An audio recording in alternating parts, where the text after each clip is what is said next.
Alright guys, what's going on? Welcome back to Top Line. It's your boy Chris and what, ladies and gentlemen, I hope everybody's having a great man, Thursday, man. It's Thursday, guys. You can see right now we're out. You can see the food truck behind me. We're out right now, man. I'm gonna see if I can get y'all what we got going on. Obviously you see the people. We're here. We at a farmer's market right now.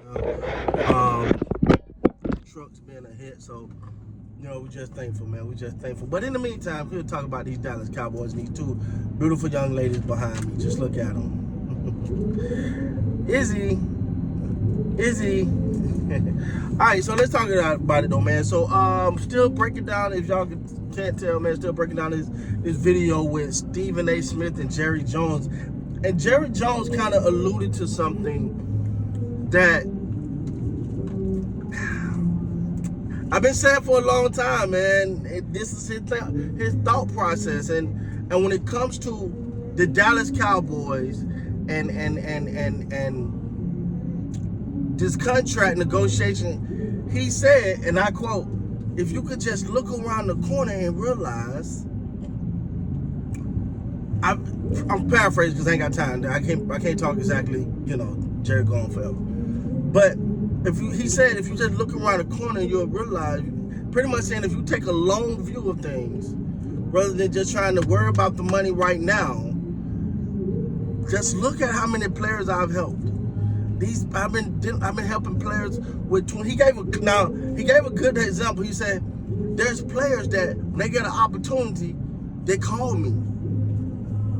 And they let old Jerry get involved. Pretty much what he's saying is, you get an opportunity, and the opportunity look good. You call me, I put my stamp seal on it. I put my approval on it.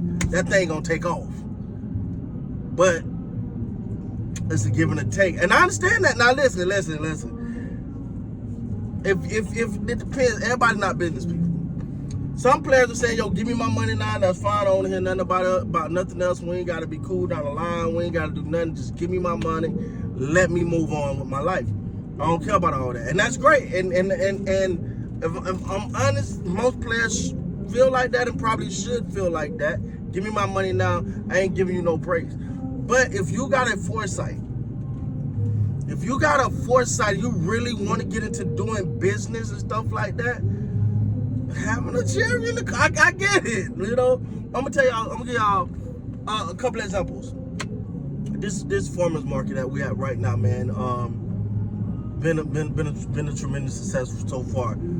Since I've been out here though, contrary to how I look right now, I'm in the car, I'm doing the video, I've been rubbing elbows. There's a building over there. I got on the phone with the owner of that building over there because I went over here to talk to the coffee guy. I got the information to the guy who owned these two buildings over here. I got the information to someone. He said, hey man, you should, you got get in touch with this accountant right here. This guy's really good, man. See if he can maybe introduce you to some things. Gave me a lot of game just on the taxes part of it. Gave me a lot of game on how to set things up and say, hey, don't put that in your name. And then you can write that off as a tax write-off. You know what I'm saying? Get far. Not only that, but also he was able to sit down with the CEO of the Chamber of Commerce here. Had to sit down and talk with her, and she just gave us all kind of information and we were talking about certain places. We were looking to go to the truck. You know what I'm saying? And they were saying it's hard to get in contact and her exact words was, not for me. And smiled at me. So I'm just saying, being on this side, being a business owner, that Jerry Jones relationship could come in handy if you play ball with him. Now I'm not telling these players to do that because look, we talking. I mean, in that case, hundreds of $1 million, right? 100 mils. So, that might not be your thing.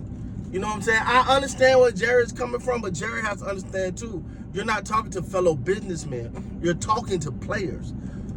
Now, because I'm quite sure if Jerry Jones go and he says, help me out with with this contract, give me a little break right here and I'll take care of you down the line. I'm not saying he's not a man of his word. But I'm also saying that these players are saying, hey, dog, that's good, but give me mine now. Now, look, if you got, I'm sorry, guys, I got plenty of examples for you today. You look at Magic Johnson.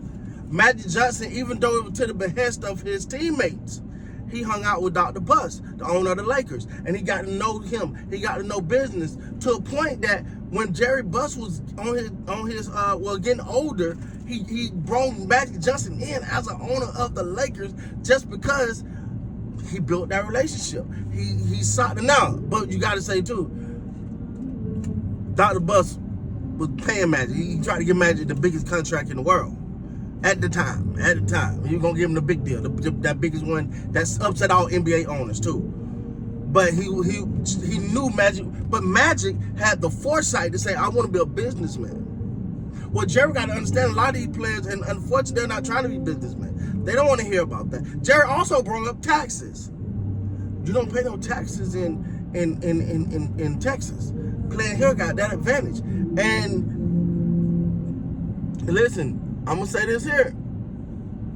Again, as a business owner, one of the scariest things is taxes. Taxes is one of the scariest things because you never know. Bitch, do this. I promise you, when we doing our sales tax on the trailer, we doing our sales tax and we're like, dang, do this like that. All right, now we gotta put this ain't even us. We can't even touch that.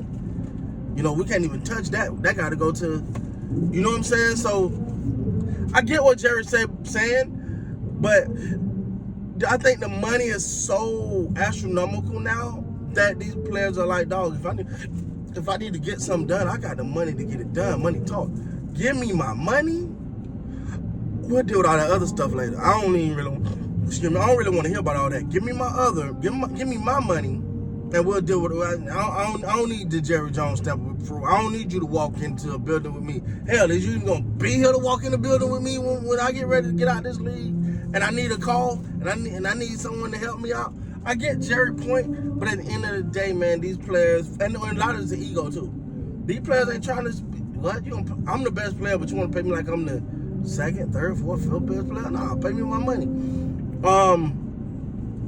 And I've throughout this interviews, I know little things. He was like, you know, we have to save a little bit of the pie because, you know, if I save $1,000, he even said down to $1,000, $1,000 here, $1,000 there, that may come back to help me with Michael contract or that offensive lineman contract. And I'm like, he didn't say that. He didn't say that. And last thing I will say, when he was speaking about Dak Prescott, he did say we pretty much use a credit card analogy. We swiped the credit card on him, and he did use the term, we got diminishing return. You know, we didn't get good returns on it. So pretty much saying we paid him, man. We didn't get much for what we paid for. So I don't know, man. Y'all take that for what you want. What you see with Jerry, you gotta listen to. Like I kind of understand Jerry because Jerry got a bit of country in him. And he used terms that me being a country boy from Havana, I understand it. So certain things I'm like, okay, Jerry, I get what you're saying now. I know you ain't trying to be a penny slick, and yeah, y'all know what I'm saying. But anyway, with that being said, guys, please like, comment, subscribe to the channel. Until next time, you guys be great.